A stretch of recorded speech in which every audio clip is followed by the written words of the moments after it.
ปาเมสุมิทาจาราเวรมณีสิกขาปะทังสมาธิยามิปาเมสุมิทาจาราเวรมณีสิกขาปะทังสมาธิยามิมุสาวาทาเวรมณีสิกขาปะทังสมาธิยามิสาวาทาเวรมณีสิกขาปะทังสมาธิยามิสุราเมรยะมัชฌะปมาทฐานาเวรมณีสิกขาปะทังสมาธิยามิกาเมรยามุตตมาสถานาเวรมณีสิกขาปะทังสมาธิยามิอิมานุปัญจสิกขาปะทานิสีเลนะสุขติยันติสีเลนะโภคสัมปทาสีเลนะนิพุติยันติตัสมาสีลังวิโสทะเยครับในหลักต่อไปก็ได้กล่าวคำถวายผ้ากฐินนะครับโดยคณะศิษยานุศิษย์วัดพระธรรมกายนะครับกล่าวคำบาลีคือกัลยาณมิตรการุศรีชูวงวุฒินะครับภาษาไทยกัลยาณมิตรสุนทรียานินกิ่งนะครับอธิษฐานจิตด้วยนะครับกัลยาณมิตรจิตสนิยานะครับเห็นเกียรติคุณนะครับภายตาวานาเมตตาสเมตตาภะทันตาอาริทิกิตาภาริตังภานันตัวสัพเพตาเมจารุเปติวิสิขังลัตตะเทจันตะอิเตอิมาเนเยเประเทจะคาเมตะลุวนัคขะหะเนทิหะวะทุมิเขเต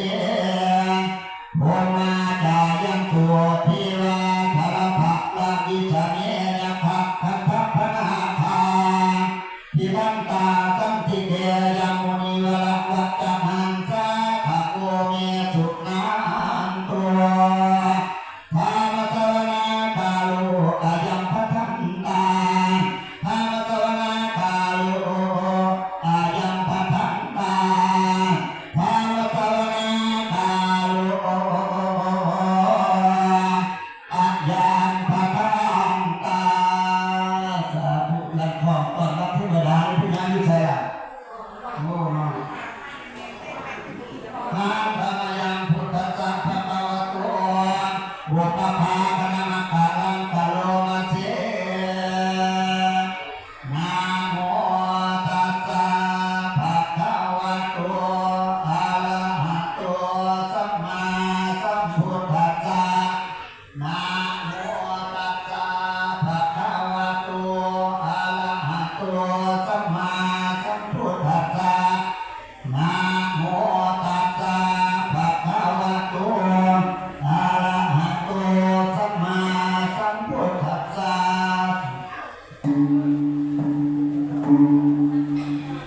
อิมังมะยังพันเตสัพพะริวารังกัตถินะจีวะทุสังสังคัสสะ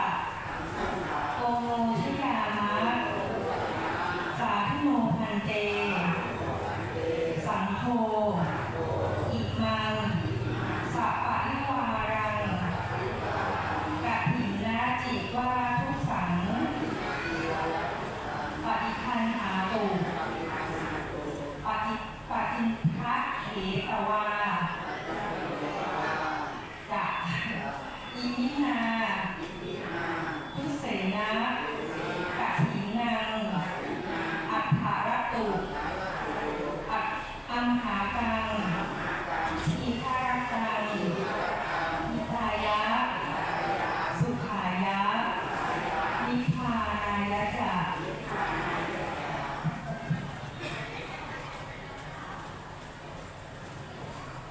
ข้าแต่พระผู้ทรงผู้เจริญ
สา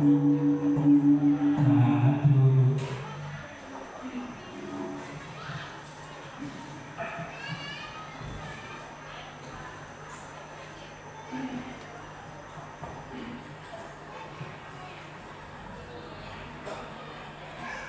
นะโมตัสสะภะคะวะโตอะระหะโตสัมมาสัมพุทธัสสะนะโมตัสสะภะคะวะโตอะระหะโตสัมมาสัมพุทธัสสะนะโมตัสสะภะคะวะโตอะระหะโตสัมมาสัมพุทธัสสะผ้ากฐินทานกับทั้งผ้าอานิสังสะบริวารนี้เป็นของศิษยานุศิษย์วัดพระธรรมกายนำโดย